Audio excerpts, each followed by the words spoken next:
Hi, my name is Noah, and this is my story. I grew up in a Christian family, and I was taught to follow Jesus.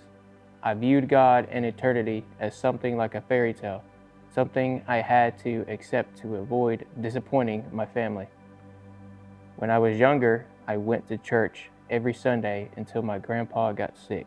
I didn't know at the time that he had Crohn's disease. He passed away after fighting it for 3 years, and I was only 8 then. I didn't fully grasp how much of a loss that was for my family, especially my dad. After his death, we stopped going to church. As the years went on, smiles returned to our family and eventually seemed fine.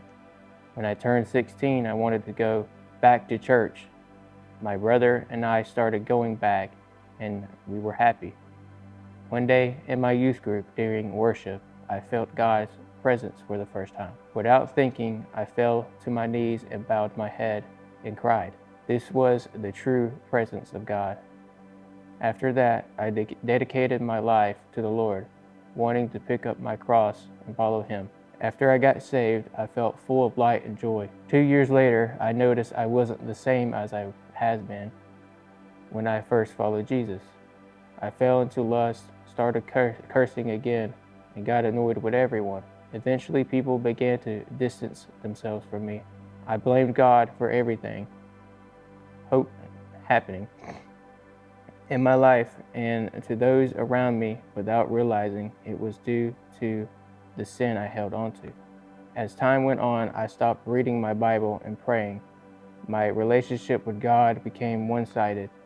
I wanted nothing to do with Him. 3 years later, when I was 20, COVID hit.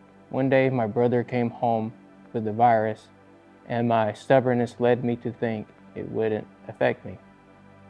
Then I got it too, and it hit me hard for weeks. My dad also caught it and suffered the most.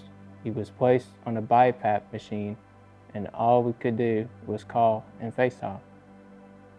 He couldn't respond since he struggled to breathe. 3 days later, my mom received a call at 8:44 p.m. on August 8, 2020, from the doctor.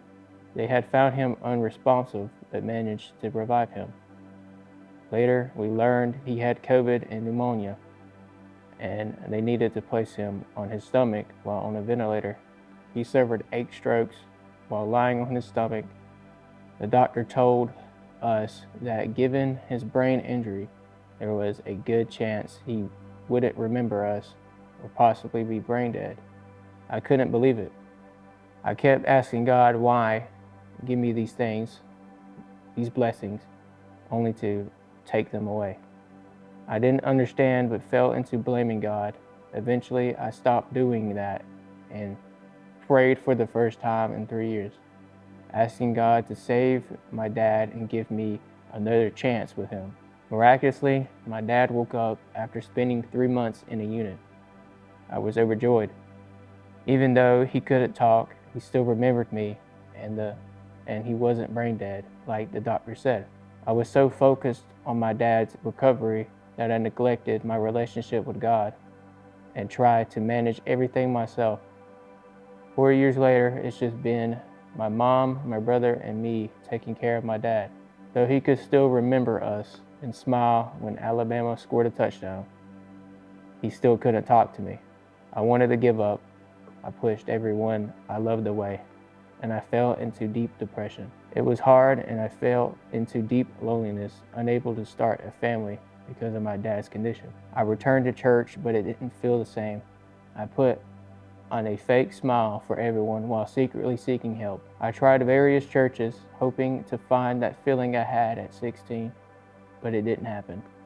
Just as when I was about to lose hope in my faith, I came across a church on Facebook called Wiregrass Church of Dothan. When I finally went, I felt guilty for hesitating, but it felt like home, like I belonged there.